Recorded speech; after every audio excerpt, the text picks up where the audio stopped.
नमस्कार, स्वागत है आपका हमारे यूट्यूब चैनल पर। बात करते हैं कक्षा 5वीं बोर्ड परीक्षा 2024 की। कक्षा 5वीं बोर्ड का पेपर किस तरह का होगा, समय, पूर्णांक आदि संबंधित संपूर्ण जानकारी इस वीडियो में प्रदान करेंगे। सबसे पहले बात करते हैं विषय गणित के पेपर की। इसमें 2.5 घंटे का समय होगा, 80 नंबर पूर्णांक होगा और 20 नंबर शतरांक के रूप में भेजे जाएंगे। इसमें कुल 5 पार्ट दिए जाएंगे। अलग अलग पार्ट्स के नंबर वाइज नंबर भी अलग अलग होंगे। जैसे कि सबसे पहले पार्ट होगा जो कि आकृति और स्थान की संबंध से संबंधित होगा। पहला प्रश्न पूछा गया, न्यून कोण है। न्यून कोण की परिभाषा होती है 0 डिग्री से लगा के 90 डिग्री से छोटा, यानी 89 डिग्री तक के कोण को आप न्यून कोण कह सकते हैं। तो इसमें से 90 डिग्री से छोटा केवल 60 डिग्री वाला है, तो ऑलराइट होगा। इस बार मीडियम हिंदी और इंग्लिश दोनों का कॉमन पेपर है, तो इसमें इंग्लिश में भी लिखा गया है, हिंदी में लिखा गया है, तो आपको एक बार इसको हल करना है, दोबारा यहाँ करने की जरूरत नहीं है। दूसरे में चांदी की सहायता से निम्नांकित कोणों का मापन कर कोण का नाम भी लिखना है। इसको कोण को नापा क्योंकि 90 डिग्री होगा, कोण का नाम हो जाएगा समकोण। इसको नापने पे 40 डिग्री मान आएगा, ये हो जाएगा न्यून कोण। अगला 1905 और 1907 के बीच में संख्या आएगी 1906 राइट हो जाएगा तीसरे प्रश्न में। चौथे प्रश्न में 3, 2, 0, 1, 4 और 5 अंकों का प्रयोग करते हुए सबसे बड़ी संख्या बनानी है, सबसे छोटी संख्या बनानी है और बड़ी और छोटी का अंतर ज्ञात करना है। तो सबसे बड़ी संख्या बन जाएगी 5,43,210 और छोटी हो जाएगी 1,02,345। फिर इनमें से अंतर, दोनों में से बड़ी में से छोटी घटाने पे अंतर आ जाएगा 4,40,865। अगले में 5वें प्रश्न में 3/4 और 1/2 भाग को सायांकित करना है। इसके टोटल 4 भाग है, 4 में से 3 भाग सायांकित करना है, 3/4 तीनों को सायांकित करेंगे। यहाँ हो जाएगा 2 में से 1 भाग यानी आधा भाग सायांकित हो जाएगा। फिर छठे प्रश्न में रिक्त स्थानों की पूर्ति करनी है।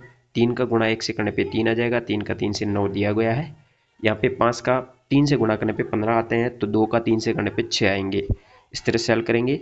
फिर दूसरा प्रश्न इसी का, अध्यापिका कक्षा में प्रत्येक छात्र को 2 टॉफियां देती है, तो कक्षा में कुल 18 छात्र है, तो कितनी टॉफियों की आवश्यकता होगी, तो 18 × 2 यानी गुणा करेंगे 36 टॉफियों की आवश्यकता होगी। ये तो था पहला पार्ट। दूसरा पार्ट होता है संख्याओं की समझ से संबंधित। यहाँ पे 7वां प्रश्न दिया गया है, एक न्यूनयन, पूर्णांक और परम मित्र अंक की सहायता से 82 में से 54 को आपको घटाना है, तो क्या प्राप्त होगा, तो 28 प्राप्त होगा। फिर अगला आधार 10 पर आपको सूत्र निखिलम का प्रयोग करते हुए 14 का गुणा 11 से करना है, तो ये वैदिक गणित से संबंधित है। 14 का गुणा 11 से करने पर यहाँ पे आधार 10 है, यानी विचलन हो जाएगा 10 में से 4 अधिक है, 11 में 1 अधिक है। फिर आपको 14 के साथ आप 1 जोड़ सकते हैं, 11 के साथ 4 जोड़ सकते हैं, कोई भी ले सकते हैं।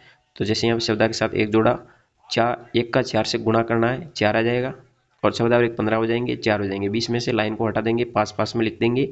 यहाँ पे यदि 2 संख्या हो तो उधर ले जानी है। आधार में 1 0 है, इसलिए 1 रहेगा, तो 154 इसका गुणनफल हो जाएगा। फिर 9वें प्रश्न में आपको एक पैकेट में 200 पेन आते हैं, तो इससे 40 पैकेट में कितने पेन आएंगे।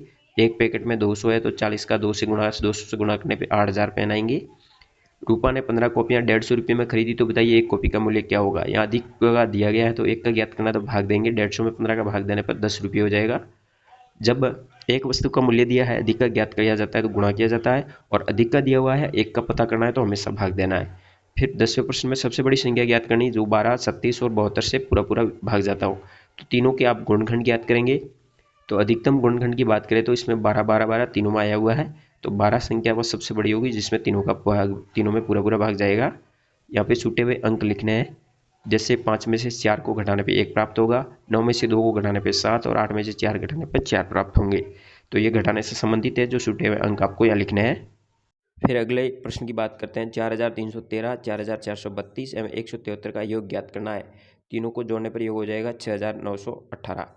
किसी स्कूल के विद्यालय सुविधा के तहत 400 रुपये प्राप्त हुए हैं। विभिन्न सुविधाओं में 2500 खर्च हो गए, तो स्कूल के बाद किसने शेष बचे, तो 4,000 में से 2500 खर्च हो गए, घटाएंगे तो पीछे 1500 रुपये शेष रहेंगे। फिर अगले प्रश्न की बात करते हैं। 12 नंबर मापन से संबंधित है। 3 घंटे में कितने मिनट होते हैं, 1 घंटे में 60 होते हैं, तो 3 में हो जाएंगे 180 मिनट। फिर अगला 1 लीटर 500 मिलीलीटर मापने के लिए दुकानदार किस माप का उपयोग करेगा। स में जो माप दिया गया है 1 लीटर का और एक 500 मिलीलीटर के द्वारा नापेगा। रिक्त स्थानों की पूर्ति करनी है। पहला प्रश्न आपके सामने दिया गया 120 सेंटीमीटर को मीटर में बदलने पर 1.20 मीटर हो जाएगा।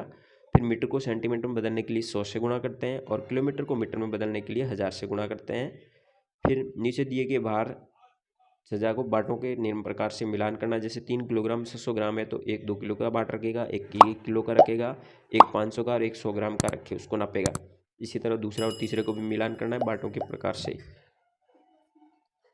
अगले प्रश्न की बात करते हैं 16 नंबर में, दूध डेयरी कोटा से हेमा ने 8 लीटर दूध 40 रुपये 25 पैसे, यानी यहाँ पे जो जो माप दिए गए हैं ये आइटम खरीदी है, बिल नंबर ये दिया है, तारीख ये दी है, तो आपको इसका बिल बनाना है। तो बिल का प्रारूप इस तरह से होता है, सबसे ऊपर उस दुकान का नाम होता है, इधर दिनांक होती है, बिल नंबर होता है, यहाँ पे नाम और पता लिखा जाता है किससे खरीदा गया है।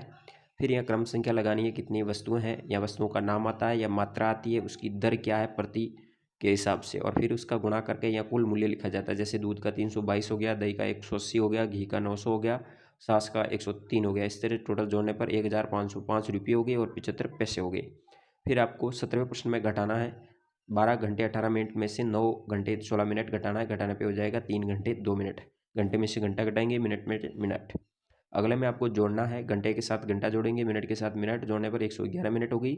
60 मिनट का 1 घंटा बन जाता है, तो 24 घंटे के अंदर 1 घंटा प्लस हो जाएगा, यहाँ पे 25 घंटे हो जाएंगे, और पीछे 51 मिनट रहेगी, जिसमें 9 मिनट कम पड़ती है घंटा होने के लिए, इसलिए 51 मिनट को 51 मिनट ही लिखेंगे।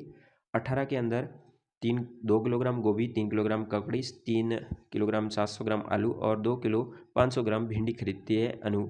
तो उस थैली में निम्न भार आपको ज्ञात करना है। आलू और भिंडी का कुल भार क्या होगा, सबसे कम भार वाली सब्जी कौन सी है और सबसे अधिक भार वाली कौन सी है। आलू और भिंडी का भार क्या होगा, तो दोनों को आपको जोड़ देना है। भार हो जाएगा 5 किलोग्राम 1200 ग्राम। 1200 ग्राम यानी 1000 ग्राम का 1 किलो बन जाता है, तो 6 किलोग्राम और 200 ग्राम हो जाएगा। सबसे कम अधिक की बात करें, दूसरे प्रश्न में पूछा गया था सबसे कम भार वाली, तो सबसे कम गोभी का भार था 2 किलोग्राम और सबसे अधिक आलू का 3 किलोग्राम 700 ग्राम। फिर 19वें प्रश्न में प्रश्नों को हल करना है। एक आयताकार मैदान की लंबाई 20 मीटर और चौड़ाई 30 मीटर है। आपको क्षेत्रफल ज्ञात करना है। क्षेत्रफल ज्ञात करने का सूत्र होता है लंबाई गुणा चौड़ाई। 20 का गुणा 30 से करने पे 600 वर्ग मीटर इसका उत्तर हो जाएगा। फिर दी गई आकृति का परिमाप ज्ञात करना है। परिमाप ज्ञात करने के लिए आपको चारों तरफ की पूरी जो लंबाई दी गई उसको जोड़ देना है। परिमाप हो जाएगा 34 सेंटीमीटर। फिर 20वें प्रश्न में आपको पैटर्न दिया गया है, उसके आधारित अगला क्षेत्र कौन सा है। जैसे यहाँ पे त्रिभुज है, फिर आ गया वर्गाकार, आ गया वर्ग, आ गया, या 3 से 4 भुजा होगी, 4 से 5 होगी, अब 5 के बाद 6 भुजा होगी, यानी सी राइट होगा। फिर 21 में दिया गया पैटर्न, जैसे 25 का 5 जोड़ा गया, 5 के बाद 10 जोड़े, 10 के बाद 15, 15 के बाद 20 जोड़ने पर हो जाएगा 75, यानी स राइट हो जाएगा। इस तरह से 22 नंबर में आपको एक चार्ट दिया गया, जिसमें दिन सोमवार मंगलवार बुधवार दिए गए हैं। यातायात के नियमों की पालना नहीं करने वाले या व्यक्तियों की संख्या थी। सोमवार को 3 ने नहीं की, मंगलवार को 5 ने, ऐसे दी गई है। इसका आपको एक दंडालेख बनाना है ग्राफ पेज पर। तो यह ग्राफ दिया गया है, ग्राफ पे आप इस तरह से पैमाना लेंगे, 1 इकाई बराबर 2 व्यक्ति मान सकते हैं, 1 व्यक्ति मान सकते हैं, और फिर इस हिसाब से ग्राफ का निर्माण करेंगे। फिर अगले में एक साबुन आपको 6 दिन में चलता है, तो 6 साबुन कितने दिन चलेंगे, 6 का 6 से गुणा करने पर हो जाएगा 37 दिन। तो इस तरह से ये प्रश्न पत्र जो सैम्पल क्वेश्चन पेपर दिया गया है, तो इस तरह से आपका पेपर बोर्ड परीक्षा 5वीं का होगा। आपको इसको चैनल कर सकते हैं और परीक्षा में इसके तहत इस अनुसार आप तैयारी कर सकते हैं। धन्यवाद। जय हिंद, वंदे मातरम।